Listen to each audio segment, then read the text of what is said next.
Hey everybody, well I'm sitting here, I wanted to see if maybe I could answer a few questions that I've had.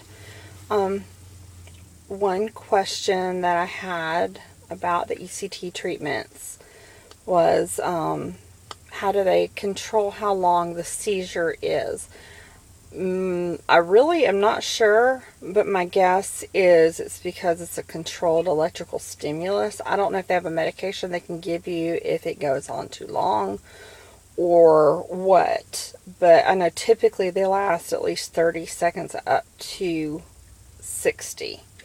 And I think the longest one I've had is 62 seconds, and the shortest one's been like 36.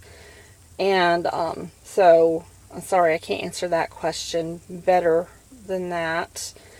Another question I had basically is what is the process that you go through when you get to the hospital? What is the process of the treatment? And, and I'm sure every hospital has its own protocol, but this is what I go through. Like, before I leave, from the time before, they give me an appointment card of the time I need to be there. And like tomorrow, I have to be there at 6:30.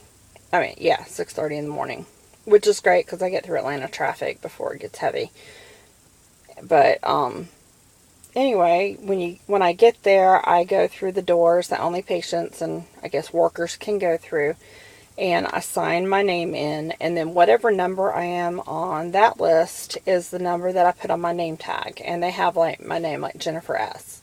They have that on there, and then they have a number sign, and then I put, like, if I sign in I'm number 5, I put a 5 on there, and they go in that order. I believe as long as you're there at the correct appointment time. If you come early, I'm not sure what happens. But, and then also you put a thermometer strip on your neck. And actually, since I'm sitting in the car, it's a little thermometer strip. It looks like this. You put it like on the side of your neck so they can monitor your temperature through all this. And, you also put your wristband on. And like before you leave, you're supposed to take the thermometer strip off, your name tag off, and your wristband, and then they put it in a burn thing of stuff that they burn. And then you go back and you put your stuff away, like you hang your coat up, you put your like I put my purse down in a drawer. If I have a Coke, which has to be in a bottle if I do, then they write my name on it and put it in the fridge so it'll be cold when I come out. And then they take your vital signs. Well, they get your blood pressure. Make sure your blood pressure is not too high. And then you go and if you get the IV done by the person that technically does the IVs, then you go and you sit in the hall and wait for them to call you. Otherwise, you go out and sit out in the hall and wait for them to call you back. And once they call you back, you lay there. There's usually you go and you lay against the wall on a stretcher, and then the anesthesiologist will come out and meet you, and then they will move you back to the treatment area. And when you're back there, you can ask any questions you need to from the doctor. I mean, you can always request to talk to the doctor. That's where they do my IV. They have one girl there who can get it in every time, first try, no problem. So I just let her do it, and I think she's a nurse anesthetist. And from there, they've been putting like liquid Tylenol type stuff in my bag to help with the headaches, and that seems to help a lot. They can also put Toradol in there, which I take Mobic, so you're not really supposed to you can't really mix those two things together because you might have bleeding. But they start giving you medication. They give you, I'm not sure what order they give it in, because they give you stuff beforehand, but like the Tylenol stuff they actually put in the bag. So afterwards I have to get the whole bag of fluids, like back in the recovery room.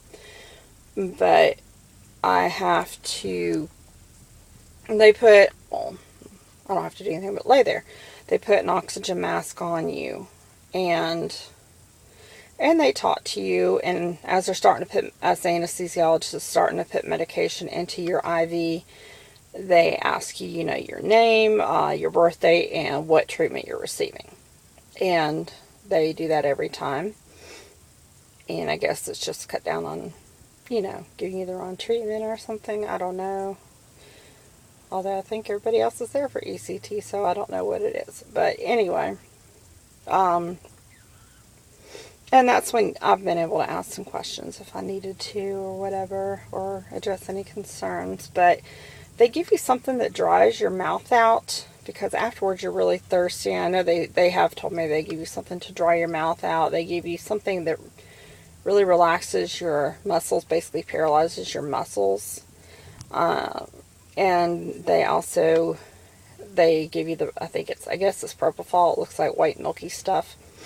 And when it's going in, they take, some of the anesthesiologists will tell you take 6 deep breaths and you don't get past like the second one. But I'm like, they start putting it in, I'm like, okay, I feel that now. And the next thing I know, I'm out and waking up in the little first recovery room where they make sure you wake up okay. And one day I woke up and I was like real uncomfortable and panicky and everything. And then the next time I believe they reduced the muscle relaxer. And I think that helped. And then the other day I woke up and I was having a hard time breathing. So they actually sat up the stretcher up a little bit straighter, and that helped tremendously. But they basically make sure you wake up okay, make sure you're doing okay. And then from there, they take you back to the recovery room where they check your blood pressure initially when you get back there. And then they monitor it like every 30 minutes for an hour. So they monitor a total 3 times. And they also want you to drink something. You can eat something if you want to, but you don't have to. But basically, you just lay there and rest. And I usually lay in a recliner because I'm really tired afterwards. You can sit at a table and talk to other patients, but with the bifrontal, I really don't feel like doing that. All I want to do is lay there, and I kind of doze. And then after the hour or whatever, as long as you're doing okay, you get to go home. And before you leave, they give you the, card telling you when to come back the next time. So, then also I had somebody ask me about memory issues, and I have noticed some memory loss, but nothing major. It's not something I'm concerned about. Like, one of my family members will say, did you do this? I'm like, I don't know. I don't remember. But, it hasn't been anything major. And sometimes once my mind is jogged, I'll remember things. If I have my choice between the depression and a little bit of memory loss, I will take the memory loss any day. Because my depression, and probably most people's depression, does cause memory loss anyway. And memory difficulties. But I haven't had any major memory loss that I know of. If I do, I don't know it, and I really don't care. But I wouldn't let the possibility of memory loss stop you from doing it. I'll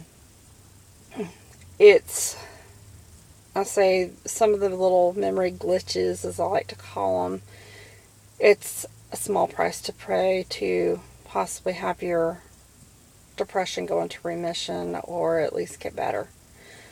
And so to that person that asked that question, if you're concerned about memory loss, don't be. They start out, at least where I go, they start out with unilateral and you have very little memory loss.